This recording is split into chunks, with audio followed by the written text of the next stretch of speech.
It's me, Mrs. Taggart, and today we're going to read Frederick by Lionni. And you guys have this book at home, so grab it so you can read along with me. Frederick by Lionni. I wonder who Frederick is. Do we see any characters on the cover here? Certainly not a rock, is it? There he is. What is he? A mouse? Let's check out this story. Frederick.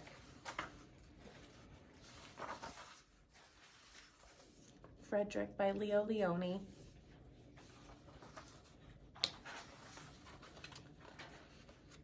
All along the meadow where the cows grazed and the horses ran, there was an old stone wall.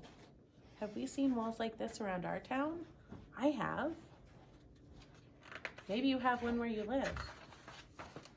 In that wall, not far from the barn and the granary, a chatty family of field mice had their home.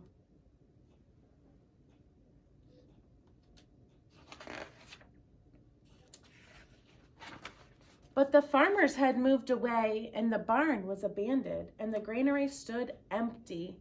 Since winter was not far off, the little mice began to gather corn and nuts and wheat and straw. They worked all day and night, all except Frederick. So which one in this picture do you think is Frederick? I see some mice that are doing some work. Oh, that must be him. He looks like he's not doing anything. Maybe he's tired. Maybe he's sick. Let's find out. Frederick, why don't you work? They asked. I do work, said Frederick. I gather sun rays for the cold, dark winter days. Is that the kind of work that they mean? No. And when they saw Frederick sitting there staring at the meadow, they said, Now, Frederick. I gather colors, answered Frederick simply, for winter is gray. What else is gray in this picture? The mice are gray, and what else? The rocks, yeah. And once Frederick seemed half asleep. Are you dreaming, Frederick? They asked reproachfully.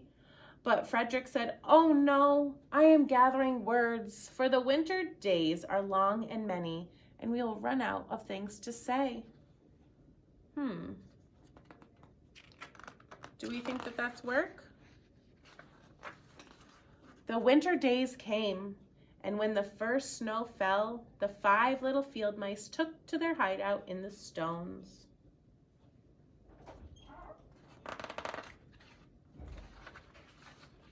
In the beginning, there was lots to eat, and the mice told stories of foolish foxes and silly cats, and they were a happy family.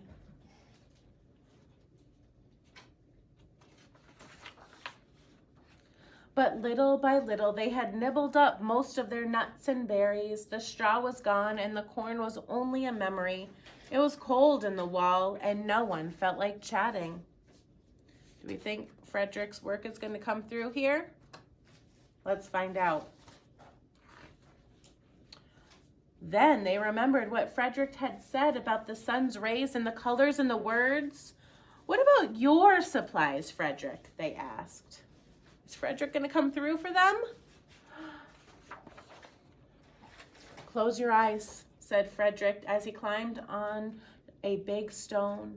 Now I send you the rays of the sun. Do you feel how they're golden glow?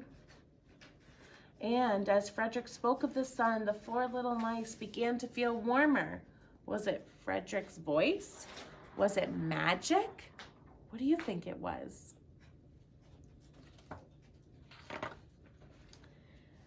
And how about the colors, Frederick? They asked anxiously.